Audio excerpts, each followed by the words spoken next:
del Señor esté con ustedes. Con tu espíritu. Evangelio de nuestro Señor Jesucristo, según San Mateo. Gloria a ti, Señor.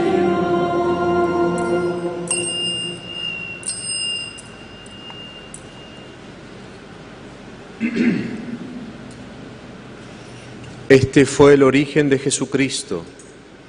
María, su madre, estaba comprometida con José y cuando todavía no habían vivido juntos, concibió un hijo por obra del Espíritu Santo.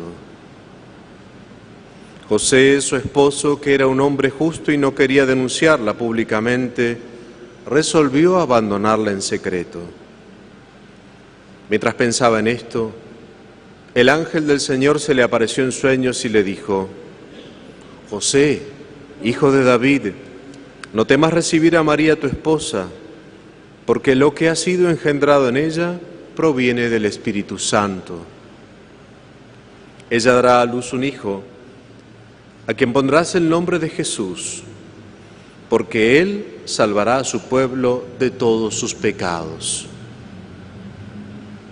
Todo esto sucedió para que se cumpliera lo que el Señor había anunciado por el profeta. La Virgen concebirá y dará a luz un hijo a quien pondrán el nombre de Emmanuel, que traducido significa Dios con nosotros. Al despertar, José hizo lo que el ángel del Señor le había ordenado. Llevó a María a su casa. Palabra del Señor. Gloria a ti, Señor Jesús.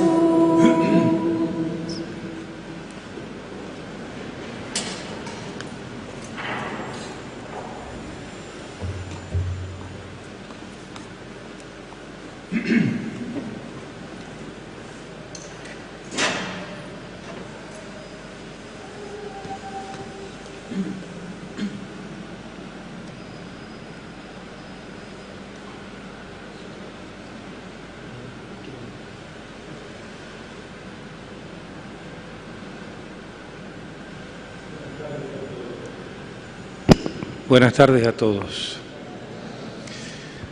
En este cuarto domingo de Adviento, generalmente, después que la liturgia de la Iglesia nos ha presentado en los 2 domingos anteriores la figura de Juan Bautista, irremediablemente tiene que aparecer la figura de la Virgen. Pero este año,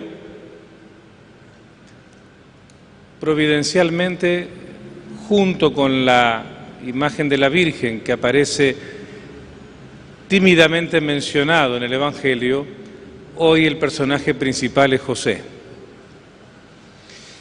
Y digo providencialmente porque nos hace bien pensar y detenernos en José para prepararnos ya en esta recta final que nos queda en esta semana para vivir intensamente y profundamente la Navidad. San Mateo nos cuenta cómo fue el origen de Jesús, de una manera un poquito más diferente que la de Lucas, donde nos habla de la anunciación del ángel y del sí de María. Esta vez Mateo, como a él le interesa demostrar que Jesús es descendiente de David, pone como figura principal o como protagonista del episodio de hoy a la figura de San José, que era de la casa de David. La descendencia mesiánica de Jesús viene por José. Fíjense que el evangelista nos cuenta que cuando todavía no vivían juntos, María había quedado encinta del Espíritu Santo. Pongámosle un poco de realismo a los personajes del Evangelio, porque en la Navidad se romantiza, no sé si el verbo romantizar está bien puesto o dicho o existe, no sé, pero se nos pone con mucho romanticismo los personajes del Belén, ¿no? Basta mirar el pesebre y ver que la Virgen está de rodillas rezando ante el niño Dios, José con la varita mirándolo. Seguramente así no habrán estado. Una mujer después del parto no se podía poner a rezar arrodillada, así, ¿no? Pero bueno, por eso se lo llena de romanticismo y corremos el riesgo de quitarle el realismo a estos acontecimientos que tuvo. Fíjense que nos dice el Evangelio que José era justo. Ese apelativo no se lo aplica a cualquiera, la palabra de Dios. Hay muy pocos a los que el Evangelio o la palabra de Dios dice que era un hombre justo. José, Simeón, que lo veremos en la semana de Navidad, Bernabé, en el libro de los Hechos de los Apóstoles. ¿Qué era un hombre justo? El concepto de justicia que tiene la palabra de Dios no es el mismo que tenemos nosotros. La justicia para nosotros es dar a cada uno lo que le corresponde. Un hombre justo era aquel que cumplía con la justicia. Sin embargo, para la palabra de Dios, un hombre justo es aquel que estudia, medita, profundiza la ley para encontrar en la ley la voluntad de Dios. Es un hombre que siente inclinación por buscar anhelantemente la voluntad de Dios y abrazarla, inclusive a cualquier precio, porque muchas veces la voluntad de Dios no es fácil o de descubrirla y menos de abrazarla para cumplirla. El justo era aquel que abrazaba en su vida la voluntad de Dios. Por eso San José es santo. San José no es santo por ser el esposo de María. San José es santo porque era justo. Porque no por dormir en la misma cama se tienen los mismos sueños. Imagínense entonces cuando María va y le cuenta a José que va a ser madre del Hijo de Dios. Hay muchas interpretaciones de lo que podría haber pensado José en ese momento. O que María le estaba mintiendo, o que María la había engañado, o inclusive alguno podría llegar a pensar que en ese viaje que hizo María desde Nazaret hasta las montañas de Judea para visitar a su parienta Isabel, María podría haber sido violada en el camino. Todas esas cosas se pueden haber ocurrido pensarlas, pero José, como era justo, no tuvo el atisbo de pensar eso. José, como era justo, supo que Dios había desembarcado en la vida de María y que él ya no tenía más propiedad sobre María. Y como el justo era un cumplidor de la voluntad de Dios, José entonces se habrá dicho a sí mismo con angustia y con crisis interior, bueno, hasta acá llegué, porque ahora Dios es el dueño de María. Y dice el evangelista Mateo que él, en un discernimiento de hacer a ver qué es lo que hacía, nos cuenta que decidió abandonarla en secreto. Hay otras traducciones de la Biblia que hablan de una palabra más fuerte, que dice que José decidió repudiarla en secreto.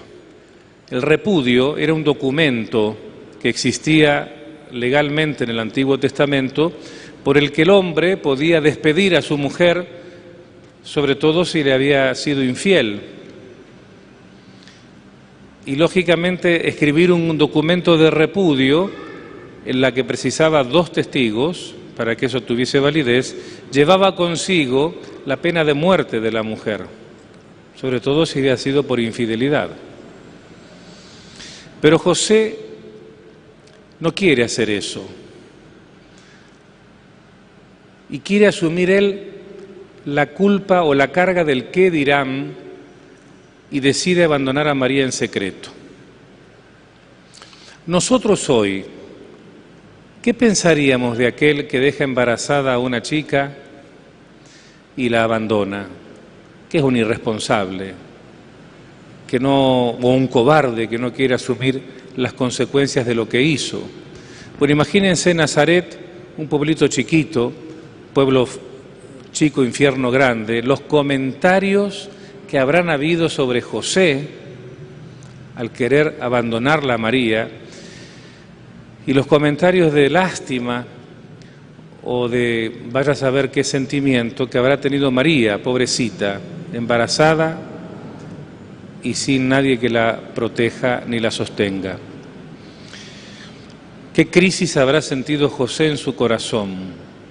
Porque Dios lo puso entre la espada y la pared. Pero cuando el silencio de José se transformó en un silencio fecundo, cuando ya José estuvo capacitado para escuchar mejor la voluntad de Dios, desembarca Dios también en la vida de José. Y ahora en sueños, Dios le da permiso a José para que vuelva a María y la reciba como esposa. Y José y el Señor en sueños le confirma al José seguramente las palabras de María, porque el niño que lleva en su seno es obra del Espíritu Santo. Y ahora José tendrá una responsabilidad grande, y vos le vas a poner por nombre Jesús, porque aquel que le pone el nombre en la cultura de esa época era aquel que era el padre. José sabe que ese hijo no es de él, pero Dios le da permiso para que lo asuma como hijo y él sea su padre. Y de hecho María también así lo va a reconocer, porque cuando Jesús se pierde en el templo y es hallado 3 días más tarde, la Virgen le reprocha a Jesús diciéndole: tu padre y yo te andábamos buscando.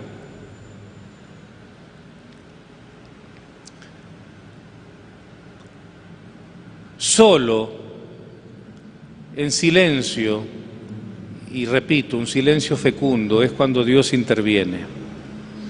Porque las soluciones, humanamente hablando, eran imposibles. Y entonces ahí José asume un rol importante en el plan de salvación.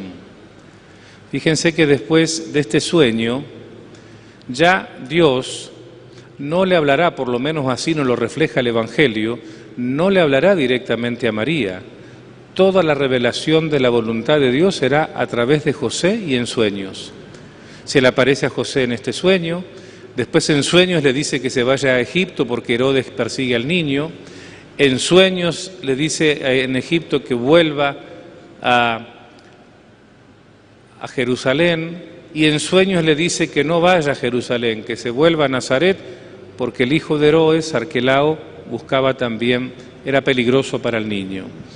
Entonces fíjense, José es el instrumento que Dios tiene para hacer cumplir la voluntad, su voluntad, porque era justo. José es aquel por el quien le viene la descendencia mesiánica a su Hijo Jesús.